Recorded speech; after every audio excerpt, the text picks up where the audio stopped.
Russia has been invaded 6 times.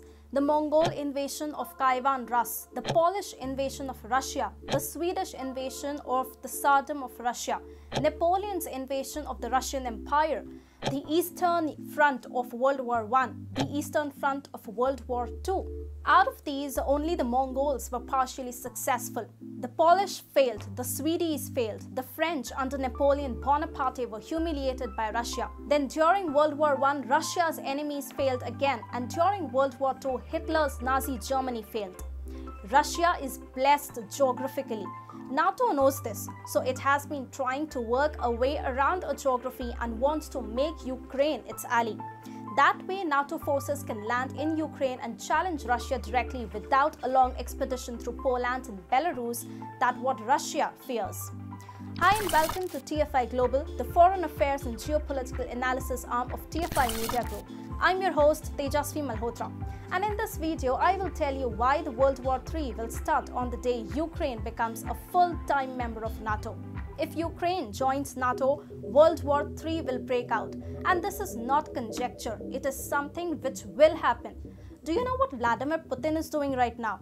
He is trying to prevent World War III. If Russia invades Ukraine and converts it into a proxy state of Moscow, NATO's plans to steadily encircle Russia will be foiled. NATO has reached up to Poland. To the south, Romania is also a NATO ally. Belarus is a Russian ally. So from the north, Russia feels secure, but Ukraine is the problem. It is eager to join NATO, and that would bring the combined forces of America and Europe right next to Russia's border. Would any sane country tolerate such a geopolitical nightmare birthing itself right on its borders? Absolutely not. So by trying to topple Kyiv, Vladimir Putin is limiting the conflict. Putin does not want to fight the West. He does not want to fight Europe. All he wants is to prevent NATO from expanding further east, which it has subtly been doing over the past many decades. If Ukraine joins NATO, American, European and Russian forces will naturally be drawn to a war. Russia will go out to expel enemy forces from its borders. That would be World War. Right now, an invasion of Ukraine will not trigger a world war. Now, if you were to choose between Ukraine being invaded and a world war breaking out, so what would you choose? Surely, the lesser evil would be to let Kyiv get sacked. That is the calculated choice Vladimir Putin seems to have made. Hey, it's me, Atul. I started this channel. We started small, we went big. Suddenly, the Whitey police was after us. We dodged and ducked. But the algos got us really bad. So we designed our own app. It's free.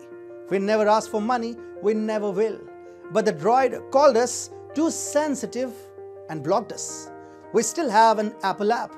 Join us and fast. Because if you don't, we will cease to exist. Check out the link in the description. Historically, Russia's enemies have attacked it using the same old route of Poland and Belarus, targeting Moscow. All such invasions have failed and will fail in the future too, which is why Moscow is fine with Poland being a NATO member. You see, the geography and climate in this part of the world is such that no military force can sustain a long offensive campaign against Russia using this route. Russia is a large country, the biggest on the face of the earth.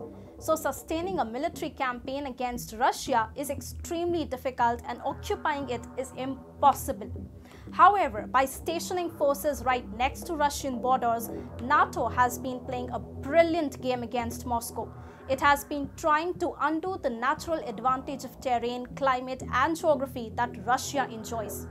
If NATO ever wants to challenge Russia, it can do so from Ukraine in the future once Kyiv becomes a NATO ally.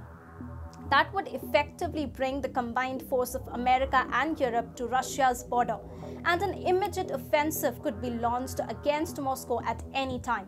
The winter and terrain would effectively become non-issues for Russia's enemies. Ukraine offers a relatively warmer and shorter route for NATO into Russia. Therefore, Russia is rattled by the prospect of Ukraine joining NATO. It will go to any extent to prevent such a scenario for itself, where its enemies find it easy to launch an offensive against Moscow as and when they deem fit. China, meanwhile, has suddenly sprung out in Ukraine's support. This is because China wants to put Russia down as well. Ukraine joining NATO would trigger a war which China would not need to fight. NATO will fight China's war against Russia. In the end, the United States will get weakened, Russia will probably be decimated, and China will emerge as the biggest power in the world without firing a single shot. It is all contingent on Ukraine becoming a NATO member. If it does, the war will be much bigger in size and scale. The one hovering over Ukraine's head right now will be much less bloody and will ensure Russia does not remain in perpetually rattled mode.